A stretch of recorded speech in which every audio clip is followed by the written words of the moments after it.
आइए हम अगले आज के लेसन की ओर चलते हैं, कक्षा की ओर चलते हैं। विषय वही है, परिमेय तथा अपरिमेय संख्या है पहले पाठ में हमें। लेकिन पिछले पाठ में जब हमने संख्या रेखाओं पर इन्हें कैसे दर्शाया जाता है, इसका स्वरूप कैसा होता है, इसके बारे में सीखा। अब हम इन परिमेय संख्याओं की तुलना, कंपैरिजन देखने वाले हैं। अर्थात ये पहली संख्या और दूसरी संख्या के बीच में बड़ा या छोटा या बराबर का चिन्ह हमें लगाकर ये बताना है कि कौन सी संख्या किससे बड़ी है। लेकिन परिमेय संख्या के बीच में अगर हम देखने जाएं तो जैसे अगर मैं यहाँ पे लिखता हूँ कि 7/5 या यहाँ पे लिखता हूँ 12/7, तो इसमें ऊपर वाला जो भाग है वो अंश कहलाता है और नीचे वाला जो भाग है वो हर कहलाता है। ये अंश है, ये आपके हर है।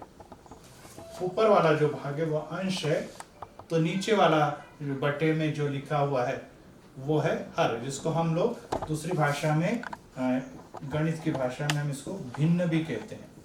ये संख्याएं भिन्न संख्याएं भी कहलाती। और इस भिन्न वाली संख्याओं में 7/5, 12/7 अंश है ऊपर वाली संख्या अर्थात, और 5 और 7 है उसका हर, और इसे हम भिन्न भी कहते हैं।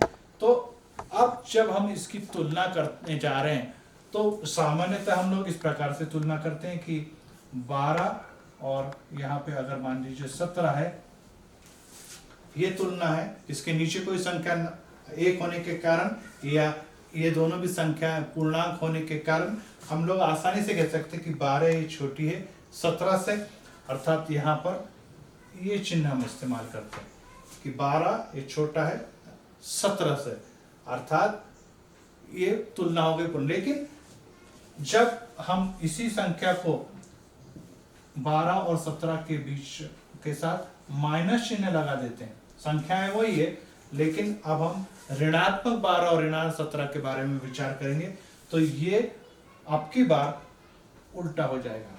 अर्थात यहाँ पे -12 ये पहले आता है इसलिए बड़ा है, और -17 ये संख्या रेखा में बाद में आता है इसलिए यह छोटा है। उसी प्रकार से दाहिनी तरफ हम चलते हैं तो 12 ये पहले आता है धनात्मक में और 17 धनात्मक ये बाद में आता है इसलिए बड़ी संख्या है। तो धनात्मक संख्याओं में जो भी चिन्ह होता है वही संख्या अगर ऋणात्मक बना दी जाए तो उसका विपरीत चिन्ह अर्थात छोटे का बड़ा या बड़े का छोटे में हम लोग पहुंच जाते हैं। लेकिन यहाँ पर हर के रूप में कुछ भी नहीं अर्थात एक है, समान कुछ नहीं अर्थात एक है, और सभी जगह एक होने के कारण यहाँ पर हम एक लिखते नहीं है। लेकिन अगर यहाँ पर 17 और 12 के बीच यहाँ पर अगर मैं यहाँ पर इस प्रकार से लिख दूं कि 12/5 या 2/5, थोड़ी छोटी संख्या ले लेते हैं, और 3, तो अब यहाँ पर असमान हर होने के कारण यहाँ पर अब हम 2 और 7 की सीधे तुलना नहीं कर सकते। जैसे हमने इसके पहले भी संख्या रेखा पर देखा कि सभी के हर समान होने पर हम लोग क्या कर रहे थे, हम एक ही संख्या रेखा पर दर्शा रहे थे। लेकिन क्या हम इन दोनों को एक संख्या रेखा पे दर्शा सकते? निश्चित ही नहीं दर्शा सकते, क्योंकि यहाँ पर नीचे 5 है अर्थात इसके 5 घर बनाने होंगे, ये 3 है तो 3 घर बनाने पड़ेंगे, अर्थात ये एक संख्या रेखा के ऊपर तुलना करने वाला सवाल नहीं है। तो ऐसी अवस्था में हमें सर्वप्रथम जो नीचे के हर है वो समान बनाने होंगे, और जब नीचे के हर समान बनाए जाते हैं तभी हम लोग इसे संख्या रेखा पर ले सकते हैं, और अगर संख्या रेखा पर दे सकते हैं तो ही हम छोटे और बड़े की तुलना कर सकते हैं। रिपीट कर रहा हूँ, जब तक हम इन दोनों हारों को समान नहीं कर देते तब तक हम अंश की तुलना नहीं कर सकते, और अंश की तुलना करने के लिए हमें इन्हें समान बनाना पड़ेगा। और ऐसी अवस्था में अगर यहाँ पर 5 हर है, यहाँ पर 3 है, तो हम लोग क्या करेंगे कि यहाँ का 3 इससे साथ गुणा कर देंगे, और यहाँ का जो हर है 5 उसको हम यहाँ पर गुणा करेंगे, जिसको हम लोग कई बार तिर्यक गुणा भी कहते हैं। 5/2 में इस हर का गुणा कर रहे अर्थात 3 का गुणा कर रहे, 7/3 में इस हर का गुणा कर रहे अर्थात हम 5 का गुणा कर रहे हैं। इस प्रकार से हमने तिर्यक गुणा कहा तो भी चलेगा। अब गुणा करने के बाद ये संख्या बन गई, इसको नीचे लिख देता हूं मैं, 6/15 और ये संख्या बन गई 35/15। 6/15 और 35/15। अब यहाँ पे दोनों के हर समान हो चुके हैं। अब दोनों के हर समान हो गए तो हम अंश की तुलना कर सकते हैं, और अंश की तुलना करने में हमें दिखाई देता है कि चूंकि 6 और 35 इनमें 6 छोटा है 35 से, इसलिए हम लोग आगे बढ़ते समय ये कह सकते हैं कि ये चिन्ह बीच में आएगा। 6/15 ये छोटा हो जाएगा 35/17 से, और इसीलिए हम लोग कह सकते हैं कि 6/15 किससे मिला, 2/5 से, 7/3 35/15 को लाने वाला बना, इसलिए ये चिन्ह आपका उत्तर देकर आता है कि 5/2/5 ये छोटा हो गए 7/15 से। तो इस प्रकार से हमने हर को समान करते हुए अंश की तुलना की। अंश के पूर्णांक में हमने जो चिन्ह लगाया वही हम प्रश्न में चिन्ह लगाएंगे। यहाँ पे छोटे का चिन्ह है तो यहाँ पे भी छोटे का चिन्ह लगाकर पहला वाला जो यहाँ पे भिन्न है वो छोटा है दूसरे के मुकाबले। अब इसी में मैं आपको और एक सवाल बताऊंगा कि मान लीजिए इसी में हम लोग एक ऋणात्मक संख्याएं भी देखते हैं, -2/3 और 4/5। एक संख्या ऋणात्मक है और दूसरी संख्या है 4/5 धनात्मक। तो यहां पर अब इन संख्याओं की तुलना करने के लिए हमें पूरा सवाल हल करने की आवश्यकता नहीं है। पूरा सवाल हल करने की आवश्यकता नहीं, क्योंकि हम लोग जानते हैं कि पहली संख्या है ये ऋणात्मक है और दूसरी संख्या है ये धनात्मक है। दूसरी संख्या धनात्मक, और हमेशा ऋणात्मक संख्या छोटी होती है धनात्मक संख्या से। हमेशा ऋणात्मक संख्या छोटी होती है धनात्मक संख्या से। इसलिए हम लोग सीधे लिख सकते हैं कि -2/3 छोटा है 4/5 से। तो पहले हमने तुलना देखी, दोनों भी धनात्मक संख्या है, उसके लिए हमें हल करना पड़ा, अर्थात हरों को समान करना पड़ा। लेकिन दूसरे सवाल में अगर एक ऋणात्मक है और दूसरी धनात्मक है तो हम ये बात को समझ ले कि यहाँ पर जो ऋणात्मक संख्या हमेशा धनात्मक संख्या से छोटी होगी, और इस प्रकार से हम लोग इस चिन्ह का इस्तेमाल ऋण संख्या के लिए करेंगे। अगर यहाँ पर इन दोनों संख्या की जगह पर अब हम दोनों भी ऋण संख्या लेकर चले कि -2/5 और -3/2। अब देखिए दोनों भी ऋण संख्या है, हर असमान है, इसलिए स्वाभाविक है कि हम दोनों भी बाईं तरफ जाने वाली संख्या है। स्वाभाविक है अभी यहाँ पर हमें क्या करना होगा, यहाँ पर करना होगा हरों को समान करना पड़ेगा, और -2/5 और -3/2 में किसी का गुणा करना होगा। तो यहाँ पर 2/5 में इस हर का गुणा करेंगे, अर्थात ऊपर भी 2 और नीचे भी 2 का गुणा कर रहे हैं। यहाँ पर हम लोग ऊपर और नीचे अब की बार 5 का गुणा करेंगे। गुणा कर रहे हैं तो 2 दूनी 4/10 और यहाँ पे बन गया 15/10।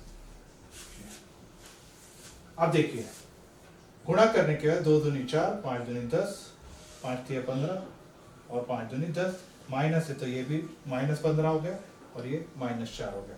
अब यहाँ पे दोनों के हर समान है, स्वाभाविक है हम अंशों की तुलना करेंगे, और अंशों की तुलना करते समय हमें एक बात ध्यान में आती है कि -4 और -15 में, अभी जैसे मैंने आपको बताया कि -4 शून्य से नजदीक होने के कारण यह बड़ा है, -15 दूर होने के कारण ये छोटा है, तो चिन्ह इस प्रकार से आएगा, अर्थात -4 बड़ा है -15 से और अगर -4 -15 से बड़ा है तो -4/10 ये बड़ा होगा -15/10 से। और अगर ये बड़ा है तो इसको हम लिख सकते हैं कि -2/5 और -3/2 में ये वाला चिन्ह हम इस्तेमाल करेंगे।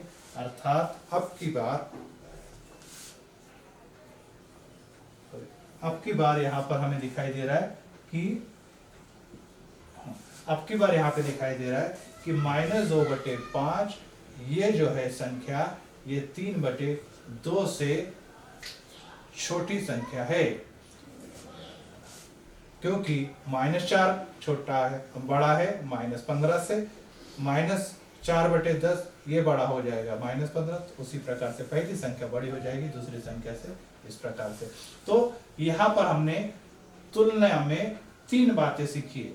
और इसमें एक और बात देखनी कि कोई भी संख्या, धनात्मक संख्या जो होती है और ऋणात्मक संख्या, इसके बीच में 0 आता है। धनात्मक और ऋणात्मक के बीच में 0 आता है, और धनात्मक और ऋणात्मक संख्या के बीच में 0 आता है, इसका मतलब ऋणात्मक संख्या छोटी होती है 0 से, 0 छोटा होता है धनात्मक संख्या से। तो ये बात आपने अपने दिमाग में अच्छी तरह से रख लेनी है कि जितनी भी ऋणात्मक संख्याएं वे 0 से छोटी है, अर्थात 0 बड़ा है माइनस वाली संख्याओं से और 0 छोटा है धनात्मक संख्या से। और ऐसा भी हम कह सकते हैं कि अगर आप बीच में से 0 निकाल दे तो भी हमें दिखाई देता है कि ऋणात्मक संख्याएं छोटी होती है धनात्मक संख्याओं से।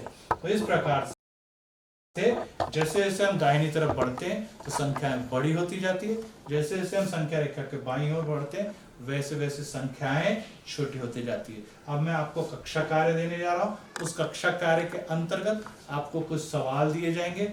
आपने अभी 3 प्रकार के सवाल सीखे, दोनों भी धनात्मक, एक ऋणात्मक, एक धनात्मक, दोनों भी ऋणात्मक, और इस प्रकार से और शून्य भी। इस प्रकार से इन सवालों को लेकर अब हम यहाँ पर कक्षा कार्य करेंगे।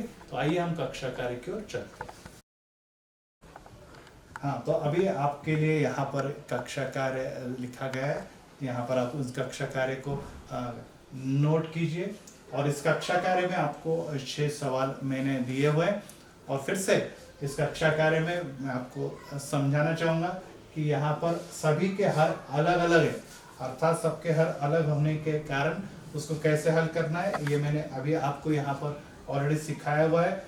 तिर्यक गुणा की पद्धति से कहिए या ऊपर नीचे गुणा करने की पद्धति से कहिए, हमें हरों का समान करना है। और जब हर समान हो जाते हैं तो परिमेय संख्याओं की तुलना अंशों की सहायता से हम लोग कर सकते हैं। उसका नियम भी मैंने आपको ऑलरेडी पहले सिखा दिया है।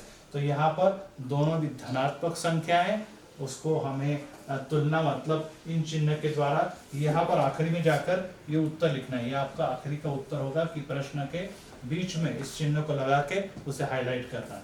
दूसरा, शून्य और इस धनात्मक संख्या के बीच में आपको बताना है कि कौन सी संख्या बड़ी कौन सी छोटी या बराबर है। तीसरे में एक ऋणात्मक और एक धनात्मक संख्या है, इन्हें भी आपको तुलना के द्वारा दर्शाना है। यहाँ पे दोनों भी ऋणात्मक संख्या है, वे भी हमें देखनी है।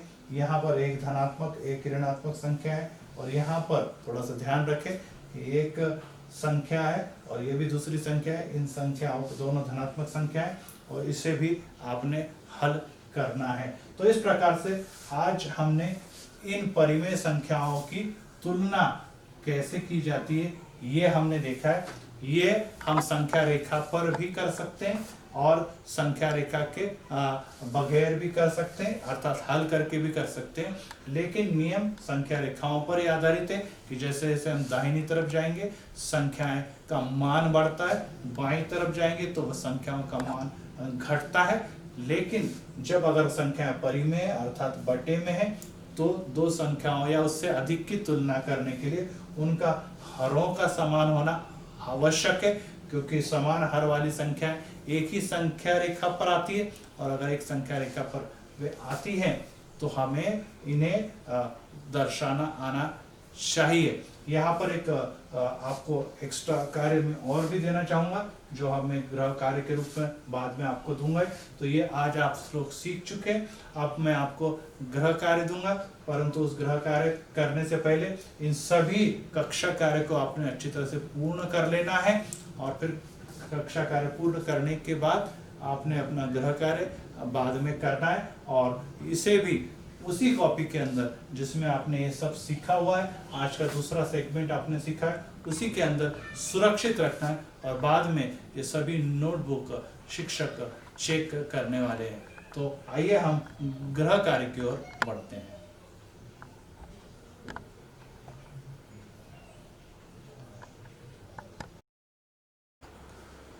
यहाँ पर अब हम लोग कक्षा कार्य कर चुके हैं। वेरी गुड, अच्छे विद्यार्थी, आप लोग अच्छी तरह से कक्षा कार्य कर रहे हैं।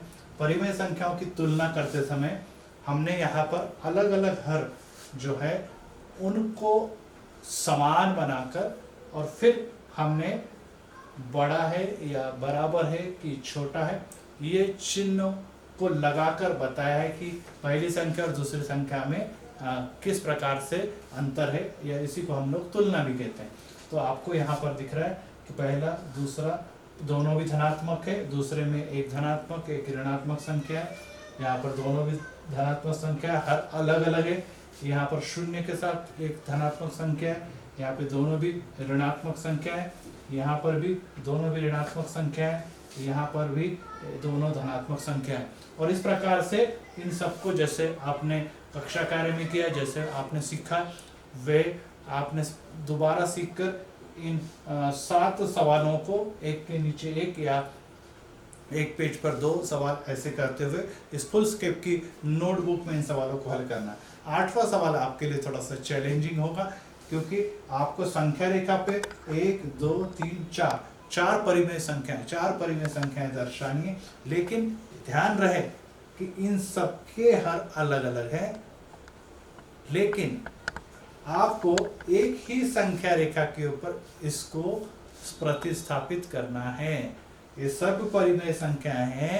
इन परिमेय संख्याओं को कैसे प्रतिस्थापित करते हैं ये हम ऑलरेडी सीख चुके हैं, लेकिन अब की बार इन चारों संख्याओं के हर अलग अलग होने के बावजूद भी एक ही रेखा पर कैसे बनाए जा सकते हैं, यह भी हम यहाँ पर ऑलरेडी सीख चुके हैं कि हरों को कैसे समान किया जाता है। तो इन हरों को आप समान कीजिए और एक ही संख्या रेखा पर इसे दर्शाकर आपको एक ही पेज के ऊपर इसे करना है, लेकिन इसके पहले इसे आपको हल करना पड़ेगा। तो आज के इस दूसरे सेगमेंट में हम लोगों ने परिमेय संख्याएं देखी जो हर में अलग अलग होने के बावजूद उनमें हमें छोटा बड़ा ये दर्शाना पड़ता है, और इसी के लिए मैंने जैसे आपको बार बार बताया कि शून्य की दाहिनी तरफ हम आगे की ओर बढ़ते चले जाते हैं, अर्थात धनात्मक संख्या के लिए बाईं तरफ हम जैसे जैसे आगे बढ़ते हैं वो संख्याओं के मान घटते हैं, अर्थात ये ऋणात्मक संख्याओं के लिए, और बीच में जो शून्य आता है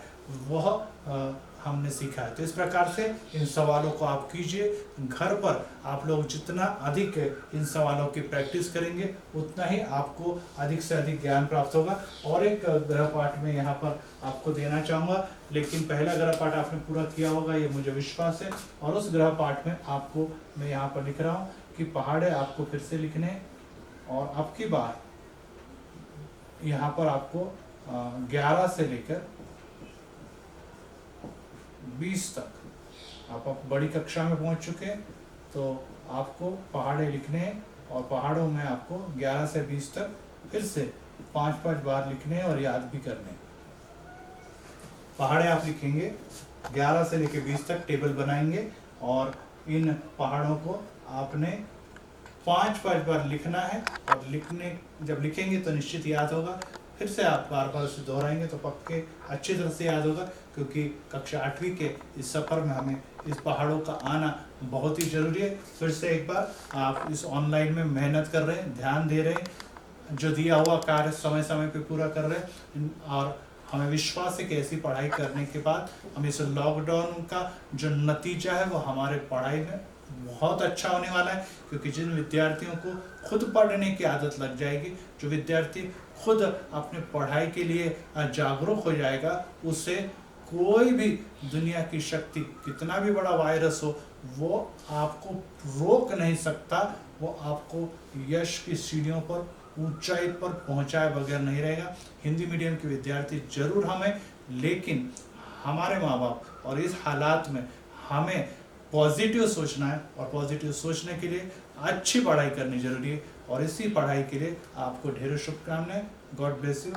यहाँ पर हम रुकते हैं और फिर से इस गृहपाठ को आपके सामने फोकस करते हैं, इसको आप नोट करें और फिर से इसे आप पूरा करें। Thank you.